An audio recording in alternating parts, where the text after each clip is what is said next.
two offences as mentioned in the detention order. There are further one offence, Your Lordship, which they have considered, but they have not taken into consideration while detaining the person. Salman Azhari को jail से bell मिलने के बाद भी उसको bell नहीं मिला। कहा जाता है कि पासा एक्ट के तहत उसको फिर से दोबारा एफआईआर दर्ज करके उसको गुजरात पुलिस ने इसके ऊपर कार्रवाई की है। और कहा जाता है कि ये जो भी पासा एक्ट लगाया गया है, कोई भी केस 3 अगर सामने आ जाए तो उसके ऊपर पासा एक्ट लगाया जा सकता है। सलमान अजहरी को जो बयान दिए गए थे प्रोग्राम के दौरान, उसकी वजह से एफआईआर दर्ज किया गया था जूनागढ़ में। लेकिन आखिर ऐसा क्या हुआ कि सलमान अजहरी को बेल मिलने के बाद भी उसको रिहाई नहीं दिया गया।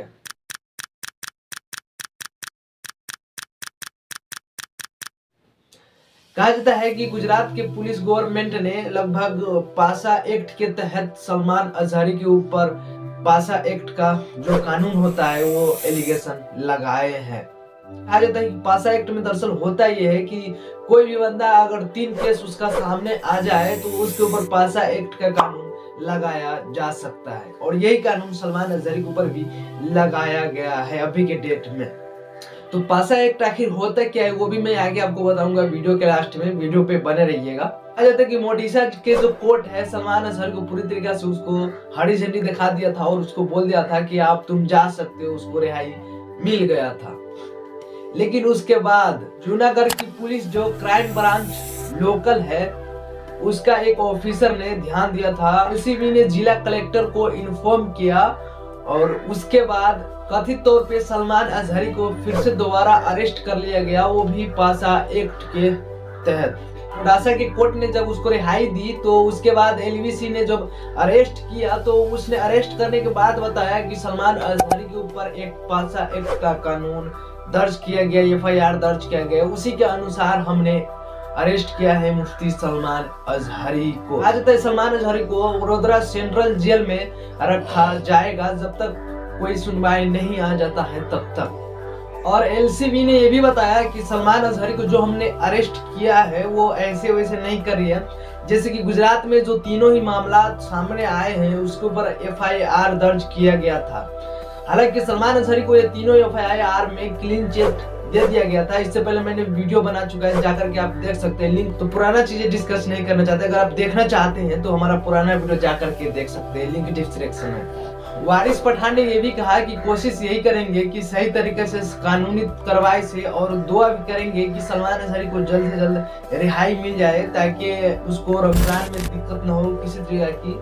और जो भी कोशिश है वो कोशिश हम कर रहे हैं ऑलरेडी। और उनका भाई भी कहा है कि पब्लिक यही दुआ करे कि सलमान अजहरी को जल्द से जल्द बेल हो जाए और ताकि वो रमजान में अपने घर पे मनाए और रहे। और कहा जाता है कि जब सलमान अजहरी ने जूनागढ़ में जो ये बयानात दिए थे, जो स्पीच उसने दिए थे, उसके बाद सलमान अजहरी कुछ ज्यादा ही सुर्खियों में आ गए थे। हालांकि वो फेमस तो ऑलरेडी पहले से बहुत है, लेकिन कानून पुलिस ने खुद एफआईआर दर्ज की है और पुलिस ने ये कानून लगाया है सलमान अजहरी के ऊपर। जो एफआईआर दर्ज किया गया है वो पुलिस की तरफ से किया गया। और कहा जाता है कि इसमें बीजेपी का नेता भी शामिल है, लेकिन हमें ऐसा अभी नाम नहीं पता है। तो इसमें ज्यादातर पुलिस का ही हाथ बताया जा रहा है कि पुलिस इसमें पूरी की पूरी इन्वॉल्व है। कि कहा जाता है कि सलमान अजहरी को बेल होने के बाद साबरमती के जो अहमदाबाद की जो जेल है वहां से शिफ्ट करके ओडिशा जो सेंट्रल बैंक है वहां उसको शिफ्ट किया जाएगा और कोर्ट में सुनवाई वहीं से किया जाएगा। आप समझते हैं कि पासा एक्ट में आखिर कानून क्या क्या होता है और इसमें क्या ऐसे रूल को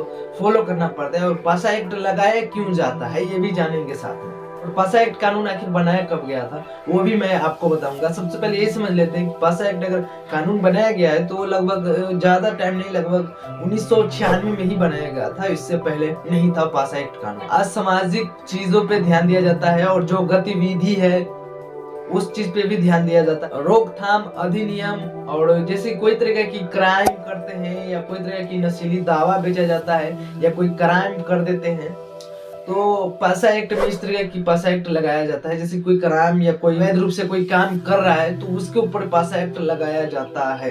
कहा जाता है कि पासा एक्ट प्रशासन के सार्वजनिक है क्योंकि उसका इस्तेमाल कर सकते हैं अगर पुलिस चाहे तो। सुरक्षा बनाए रखने के लिए भी ये कानून लगाया जाता है और बहुत ऐसा चीजें जो करने के लिए लगाया जाता है। सलमान अजहरी ने कोई क्राइम नहीं किया, नहीं कोई नस्ली दवाई बेचा, नहीं कोई अपराध वाली काम किया। आखिर ऐसा कोई काम नहीं किया, लेकिन उसके ऊपर पासा एक्ट लगाने का एक ही रीजन बच गया, वो भी जो लगातार 3 FIR दर्ज हुआ, उसके बाद पासा एक्ट किसी के ऊपर भी लगाया जा सकता है और इसी की वजह से पासा एक्ट लगाया गया है। नहीं तो कोई ऐसा वजह नहीं है जिसके ऊपर सलमान अजहरी को पासा एक्ट लगाया जा सकता है या उसको फंसाया जा सकता है। कहा जाता है कि इसमें लगभग कम से कम 1 साल का जेल तो होना ही होना है। अगर 1 साल का जेल अगर नहीं होता है, कोर्ट से सुनवाई करते हैं भाग दौड़ करने के बाद भी, तो इसका प्रोसेस इतना है कि लगभग इसमें 6 से 7 महीने लगभग निकल ही जाएंगे कैसे भी करके, अगर जल्दी भी करते हैं तो भी। कहा जाता है कि सलमान अजहरी जब तक जेल में, अगर उसका बंदा अगर कार्रवाई करने के लिए स्टार्ट कर दे, कोर्ट से भाग दौड़ करना अगर स्टार्ट कर दे, तो भी उसको इतना प्रोसेस है उसका कि लगभग 6 महीने से 7 महीने, 8 महीने, 10 महीने तक लग सकते हैं इसके ऊपर, अगर नहीं जेल चाहते तो भी। तो जब तक काम इसके ऊपर चलेगा, भाग दौड़ करेगा, तब तक सलमान अजहरी जेल में ही रहेंगे। और क्या कर सकते हैं, जैसे कि सलमान अजहरी जेल में रहेंगे, लेकिन थैंकफुली एक ऐसा सुनवाई आ गया है, सलमान अजहरी को जो केस है वो कोर्ट के सामने आ चुका है और सुनवाई हो चुका है। ये आज से 2 दिन पहले जो मैं वीडियो शूट करने लगा हूँ, 2 दिन पहले सलमान अजहरी की जो केस है उसके ऊपर सुनवाई स्टार्ट हो गई है।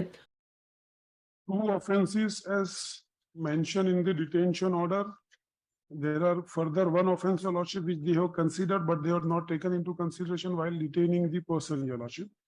Here, if my Lord may kindly see, the petitioner is detained as the dangerous person under section 2C, Your Lordship, saying that he is repeatedly committing the particular offenses. Now, if my Lord may kindly see the FIR, Your Lordship, this is, Just a minute. yes, Lordship.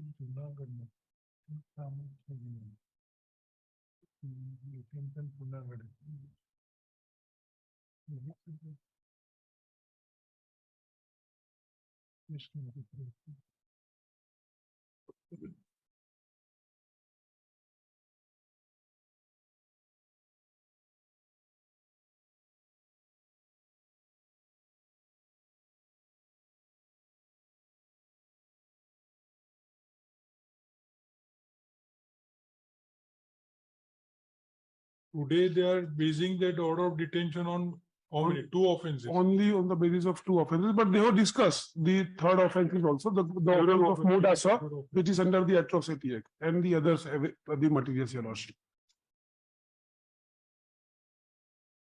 You have offenses even in Dharwad. At page, Your Lordship is referring page number 29, Your Lordship. 29. 20. Malad may kindly say they have not considered in all those offenses, Your Lordship, the petitioner has already been acquitted. And these are the, Your Lordship, judgments of all those cases, Your The Lordship. Dharwad cases in All cases, he is All acquitted, years Your in- Lordship. In all cases, Your Lordship. and there here they are saying that court case. One is at Ghatkopar, which is not against the petitioner, but he says that your followers came there to meet you, and therefore against those persons, the offense was registered, yes.